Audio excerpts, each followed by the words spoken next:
can't be done. It's impossible. Oh, I'm sorry, buddy. And if only there was somebody to blame. What do you do if you don't have an audience yet? I can't say that I really know. Oh, wait. There is.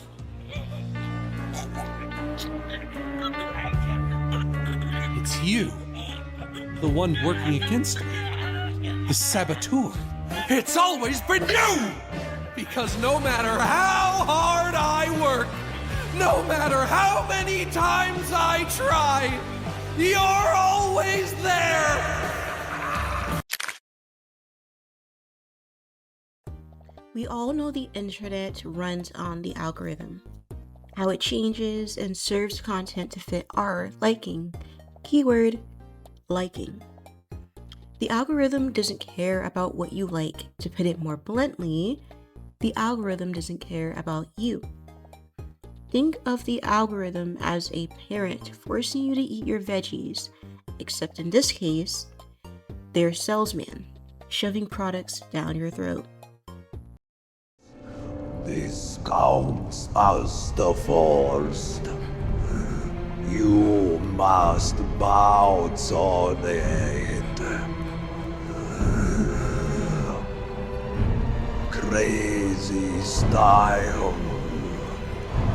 Maybe even fun on it a little bit. Main priority, sales, and familiarity. For example, I remember seeing a TikTok where a woman talked about how she hated Labubus, but after seeing them over and over and over and over and over and over and over and over and over and over and over and over and over and over and over and over. Okay, Clay, I get the point. No, you don't! As I said, she's seen them over and over on her For You page on TikTok. After seeing it over and over, she began to see the appeal, and you can guess what happened next. Now, this is nothing against her or Labubus, but to show how the algorithm affects us on every platform. This kind of process is due to repetition, where the algorithm shows you stuff that you're clearly not interested in because it gained popularity. Has been ruined and compromised for me because of AI channels on YouTube. This happened with similar trends like Dubai chocolate and other viral videos that blow up on the internet. See, there's a hierarchy that I've begun to notice on the internet. On these different platforms, at the top,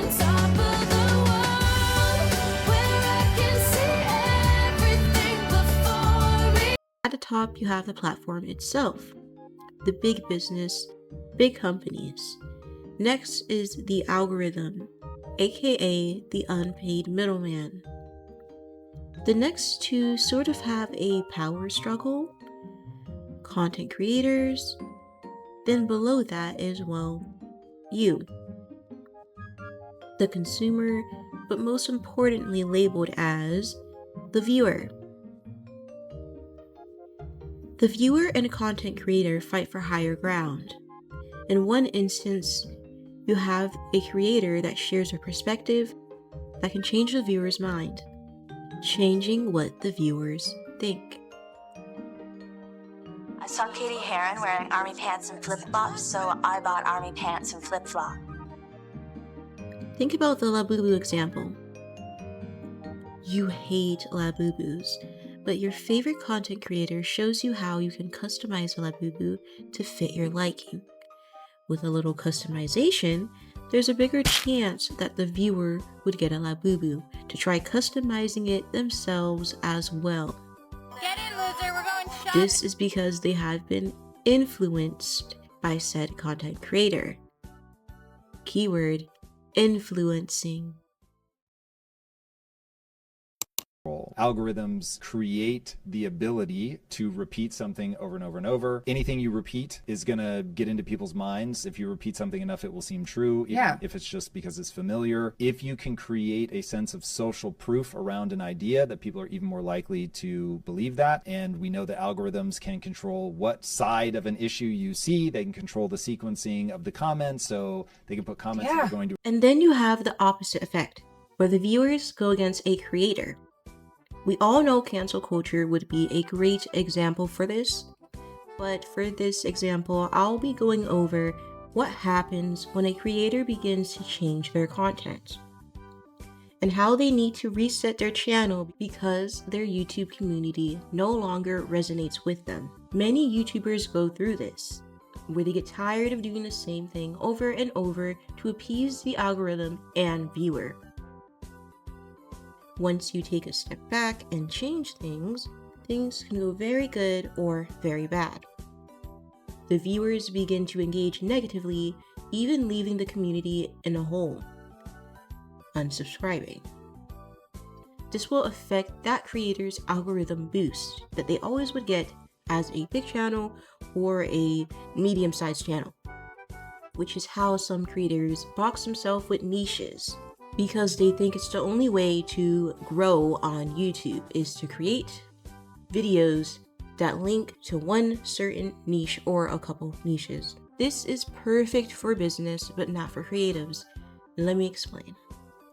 Everything on YouTube is a product. Those YouTube videos or shorts you've been watching, even if your content creator is not selling anything via sponsor, they're selling the platform itself. Intentionally and unintentionally. Most creators don't intentionally promote the app or platform unless they are what I like to call algorithm whisperers. Algorithm whisperers are people who have found all the formulas. They can give you all the tips and tricks on how to get monetized on any platform, breaking through the algorithm to get monetization. Everyone wants to get monetized, and there's nothing wrong with it. Of course, it's your little business. You're gonna want to gain profit for what you worked on. Then you have creators on the other side that promote themselves, which in turn promotes the platform or app, whatever you want to call it. Example A, you like watching birds chirping for 10 hours. Great! You're supporting that channel that records birds chirping for 10 hours. But to the platform, because the longer you stay, the more you're using this platform. That's what they see. Hard. You sit down to do the work, but 5 minutes into it, you're already itching to just scroll again. For some reason, you can't finish that damn painting you started, or even worse, you haven't even started at all. And this is pretty obvious, honestly, but saying it out loud really reminds you and really puts into play how YouTube is set up and how content creators move. Certain content creators move. It all makes sense. It's all making sense now. He must have taken him back to his village, so if we find the village, we find him, and if we find him, we find Cusco. Oh, yeah. YouTubers, so YouTube. Twitch streamers, so Twitch. And so on and so on. Another example of unintentionally promoting something would be character AI. It ticked all the boxes for the perfect product to keep you coming back for more parasocial relationships, but when it first launched, it needed some exposure. It was around 2023 when character AI began to blow up in many fandoms, communities, due to having a variety of characters that people could connect with parasocially. Eventually, this app gained content creators' attention, where they would react to their own fan base, bots, that they created of them, which went viral because everyone was like, wow, this is a new app, very shiny app. Little did they know, this app was just sinking in there. You couldn't escape character AI on any platform for a good minute. It was all over TikTok, it was all over YouTube, and it even hit streamers at one point, I think. I don't really know. I'm more of a YouTube person, so As the algorithm pushed character AI so hard, they then began to push ads. I couldn't watch any video without a character AI ad coming up. And when you see the ads, you realize they're using the same strategy, using the person somebody made a bot of interact with that bot. You know, kind of like portraying them, showing like, oh, this is like exactly like me. This is like me. Oh, this is crazy. Oh my god, AI, I'm chatting with myself. As you can tell, I have beef with AI. Well, I have beef with character AI. I do have beef with AI, but we're not going to get into that today. We're going right back into this topic. Now, you might be wondering, what does this have to do with the current topic? Hold on. Let me cook. Ads, and ads. We've noticed a higher rise in consumption these past years, and of course, it's easy to blame the people for indulging in these products.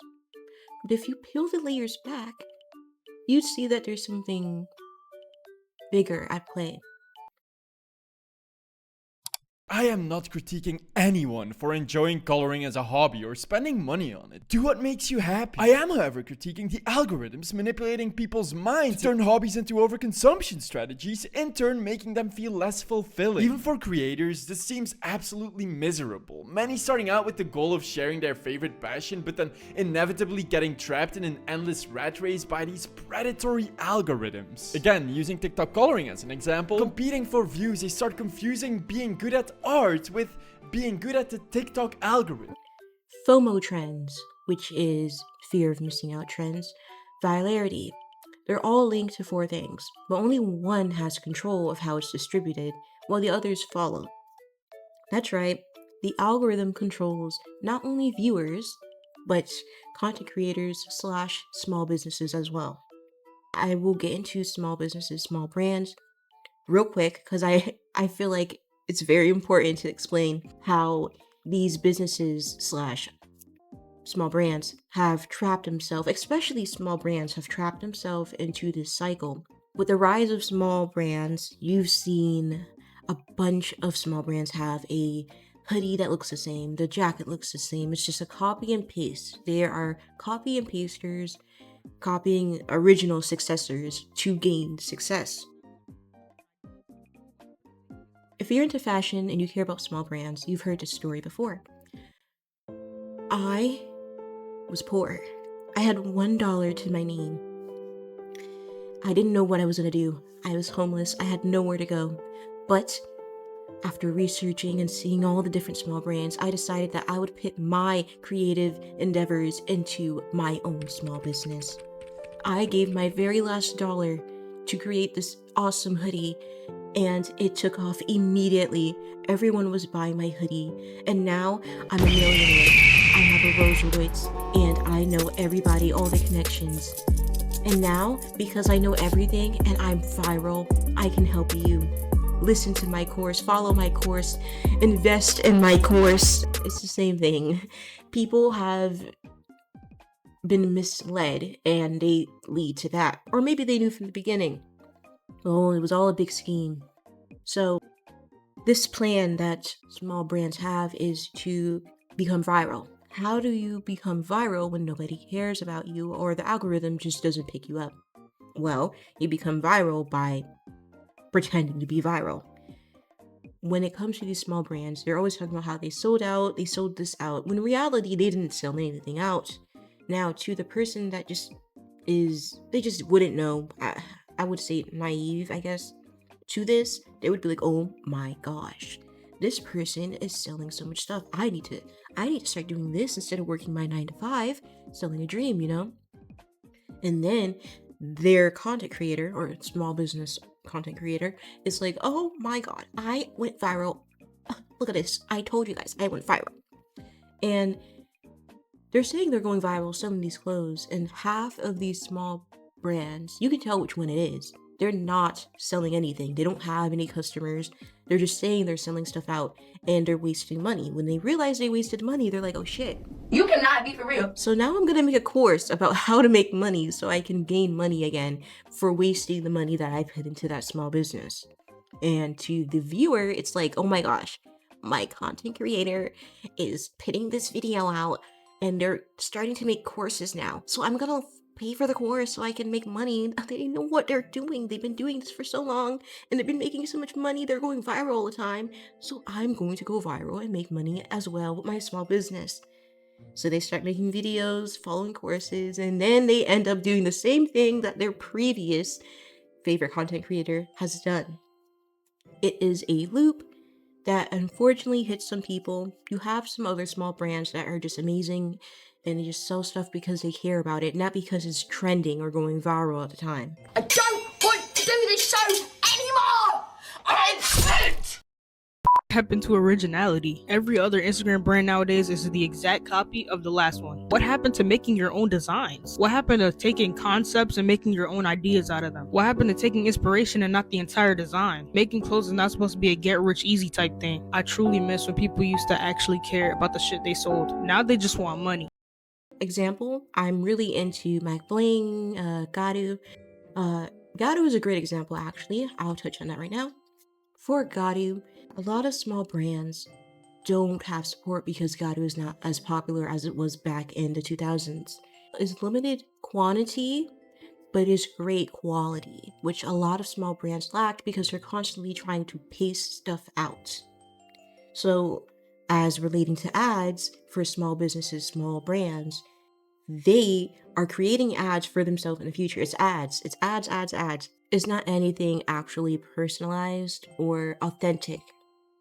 Now, compared to businesses, I feel content creators face this issue more when it comes to the algorithm. For example, you have artists that are constantly pushing themselves to post the latest art trends to hopefully break the algorithm and finally get the attention that they deserve, or to build the community they wanted, whatever their goal is. They start rushing, trying to put out stuff over and over again. The algorithm, for some reason, likes to not only promote quality, but also quantity.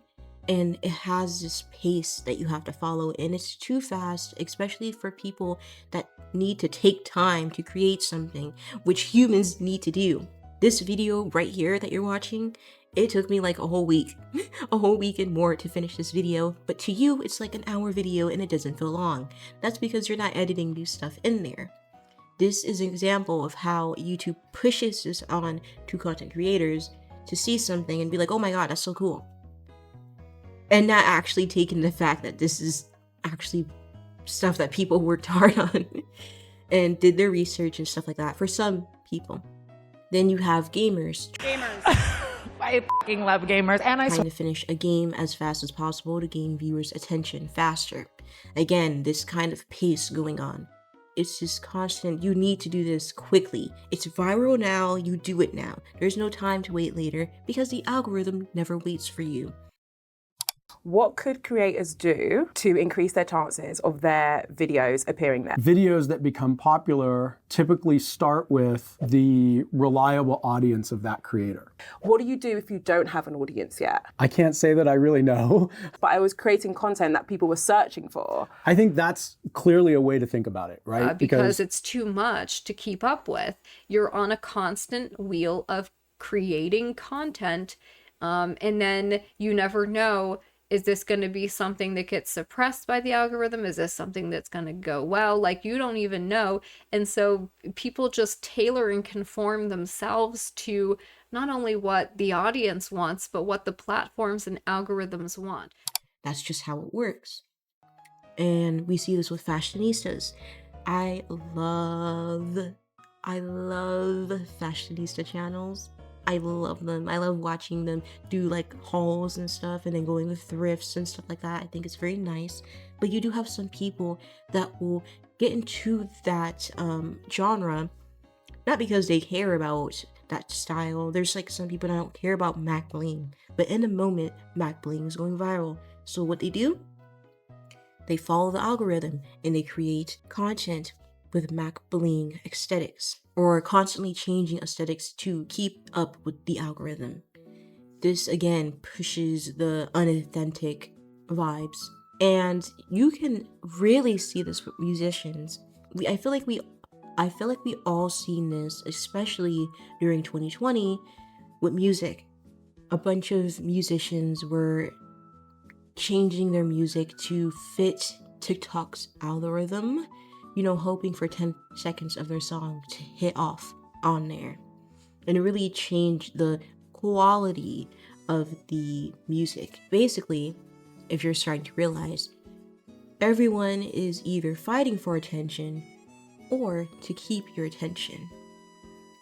This really shows you that no matter what you do on YouTube, you're promoting this platform or any platform. As long as you're making stuff on there, you're already helping out this platform. They don't need you to go viral. They don't need you to become the next big thing. They just need you to be there.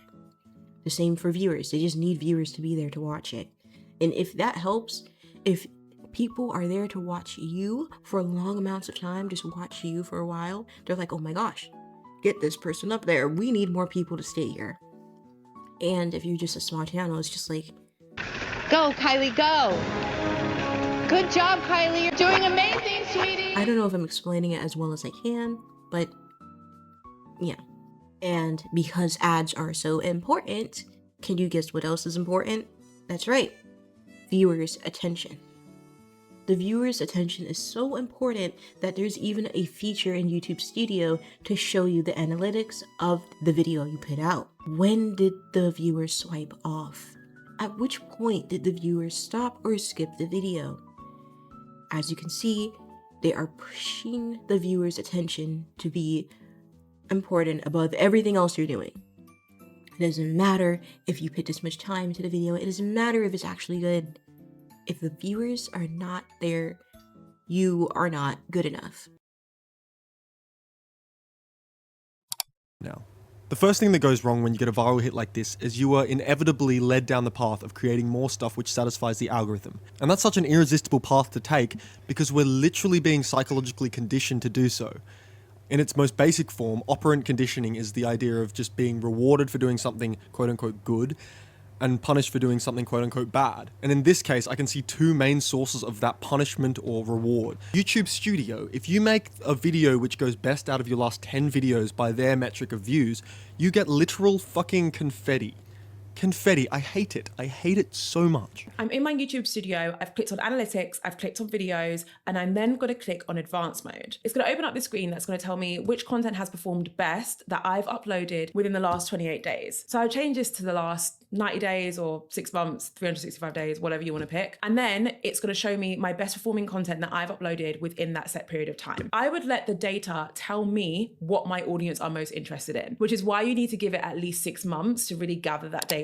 This is how the YouTube algorithm works against creatives, because the algorithm does not work for us. It works for its favorite triplets. Well, actually 4, if I were to add in the fourth one, but we're not going to talk about it today. The fourth one I don't want to touch on, but it is evident, is, I would say, goon. Despite YouTube putting in this, we need your ID thing, it doesn't really help. But yes, that is a part of the crew. That is a crew member, but we're not going to talk about that crew member today. We're talking about these 3 because they're like super popular. And we're going to talk about how this affects content creators that actually care about their craft. Let's get into it. These strive due to its lack of effort, being easier to put videos out like this and gain viewers faster. The algorithm doesn't care about how the content makes you feel, but if you clicked on it, if so, how long have you watched it for? Bonus points if you engaged with that video or content in any way. My main point is that the algorithm is just serial numbers created not to personalize accounts anymore for viewers, or to help small content creators grow. Its main job is to help businesses profit off of your emotions. So, a great example of this would be all these AI channels that came up, especially Oh my gosh.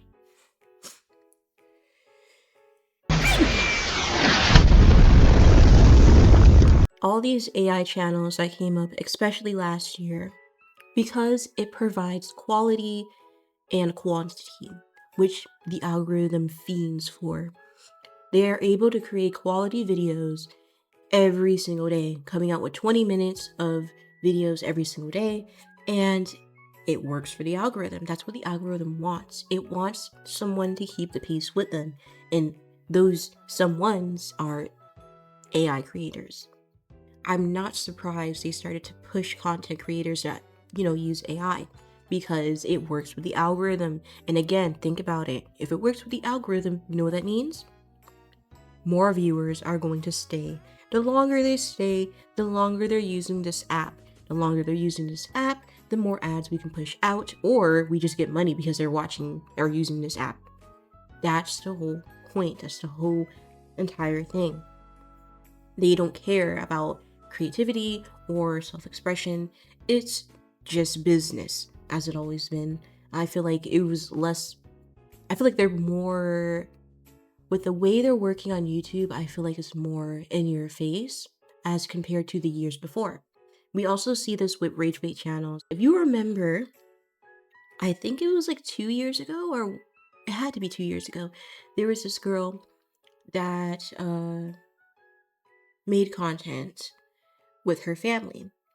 And you can obviously tell that the family is pushing this narrative that this girl is just a beast that loves to eat food and she's just a food lover. She just loves food, snatching food wherever she goes. And then the other sister is like, I love my veggies. I love veggies. I eat my veggies all the time. I don't like eating fat foods. And people will comment on these videos and be like, oh my god, why are they using their child for content? And you have other people that are like, oh my gosh, haha, this person's eating, you saw she snatched that sandwich. And then you have other people that are like, wow, Oh my god, you for real? why is this even up here? And the parents should be ashamed, blah blah blah. And it really shows you that these people went viral. This channel went viral because guess what? It had the perfect formula. At shock value. Shock value creates what? Engagement. People are gonna comment. What the heck? Why is this happening? Why is this here? That's starting up the build up.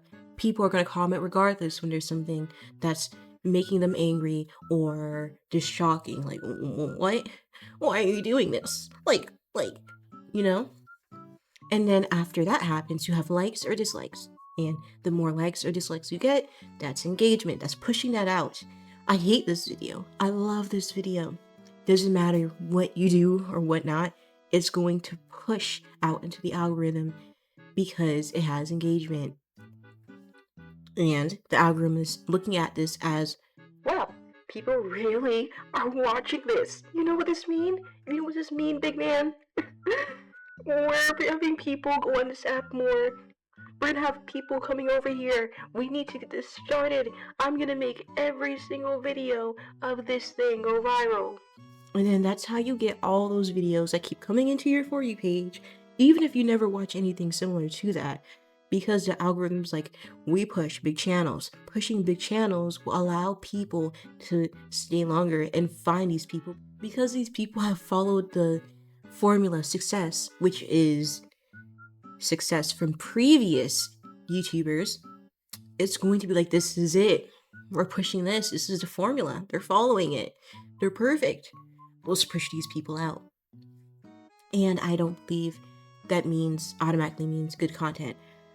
Let's go back some to the old YouTube/internet. Back then, YouTube was not perfect, but it had more authenticity and interaction, I would say. A different interaction. Not the one that we have now. In fact, it had too much interaction that they took away the dislike button. Some platform took away the dislike button because too much interaction. I miss the old YouTube since the algorithm actually did its job, offering diverse new content and giving a better chance of discovery for smaller channels. That's how I met the big YouTubers that they are now, like Corey Kenshin.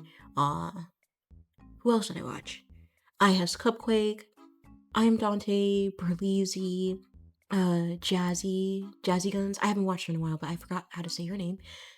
I'm sure there's other YouTubers that are popular now that weren't so popular back then that I found because they were just recommended to me because I was watching gaming stuff and fashion stuff. So it made sense. I will say the old internet does have its downsides, but it also had more space. More space for creative expression and human interaction, except for Twitter. Twitter has always been hell and always will be hell. But looking back at the old websites that used to be made, it's so amazing. I even watched this video where they show people still using it now, and it's pretty cool. For this year, I really want to see more kinds of content creators.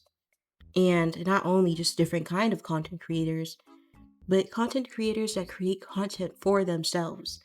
Not for the viewer, not for the algorithm, but for YouTube.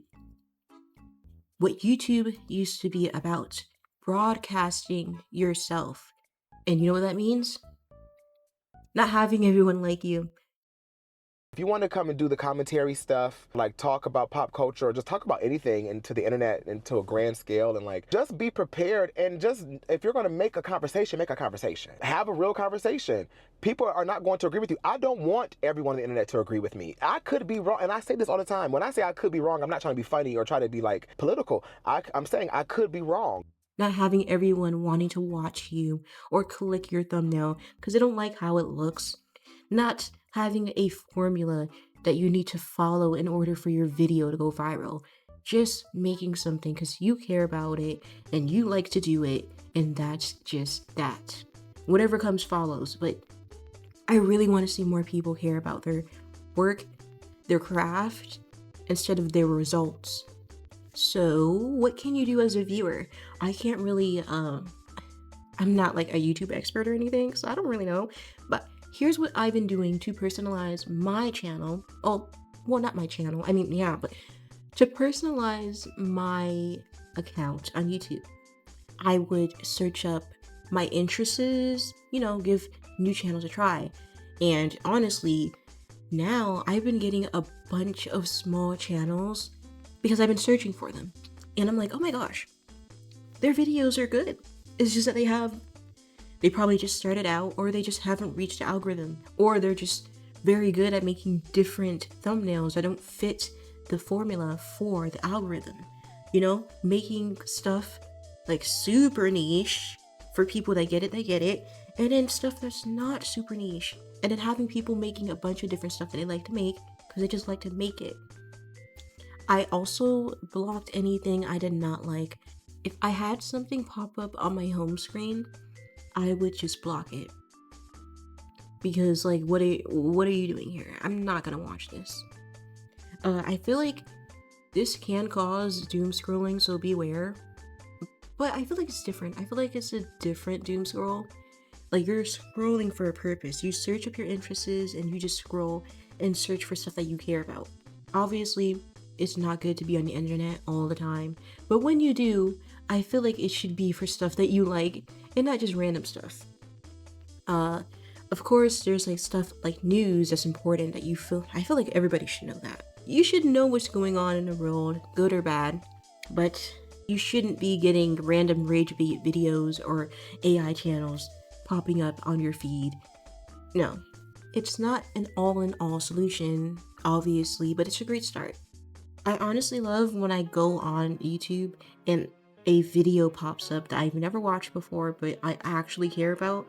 And I'm like, even if I don't care about it, it's like, oh wow, I might care about this after watching this video, You could also try going outside. Don't forget to go outside.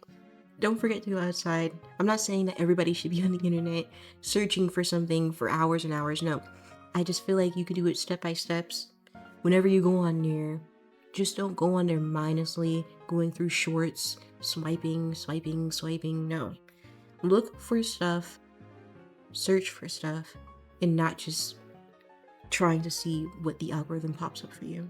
As a content creator, my advice is to stop making videos for the algorithm. Make it for you. Because I'm gonna be honest, you can make something for the algorithm and not everyone will like it.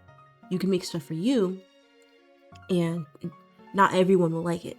I'm just being honest. There's gonna be people that see what you're making and probably unsubscribe because they just don't like what you're making, and that is okay. That's how it's supposed to be.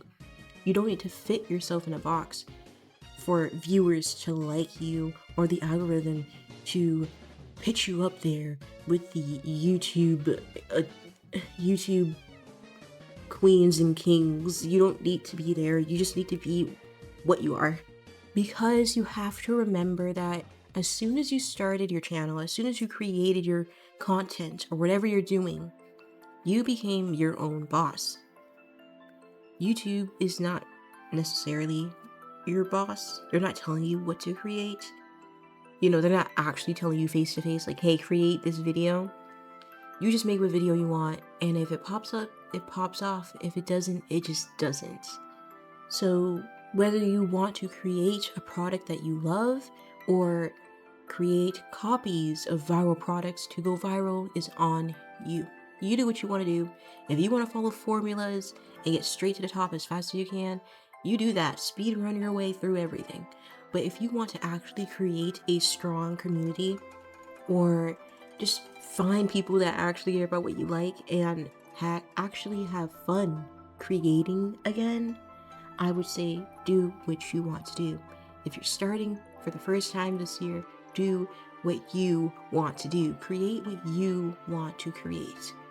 People will follow later, or people won't follow later. Personally, for me, I'm not selling something I don't care about. I'm not selling something I don't love. I'm not gonna promote anything that I just simply don't think is worth promoting. If I like the product, I like the product, and I'm gonna announce that I like the product. That's just how I work at my channel. As you can tell, I suck at giving advice, so take what you resonate with in this video and go on, whatever, I don't know.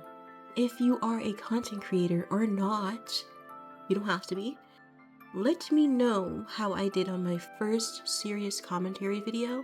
I've made a few commentary videos, but this is the first one I actually took serious. Like, this took longer than I expected, editing everything, and it's not perfect, but I loved it. I had fun making this video. I hope you can tell that. Let me know what I can do better, because there's obviously things I can do better for future videos. I will not be making videos like this all the time. If you want to check out my channel, go ahead, but beware. I have a bunch of stuff that I'm doing. I like games, I like music, I like fashion, I like this, I like that. You're gonna see everything. You're gonna see everything on this channel. So you're never gonna get bored when it comes to terms of different content, I guess. Also comment if you have experiences with the algorithm as well, viewer or content creator. And give tips if you know how to personalize your own homepage and make it more for you. What it's actually supposed to be about. That is it for this video. Thanks for watching. Bye!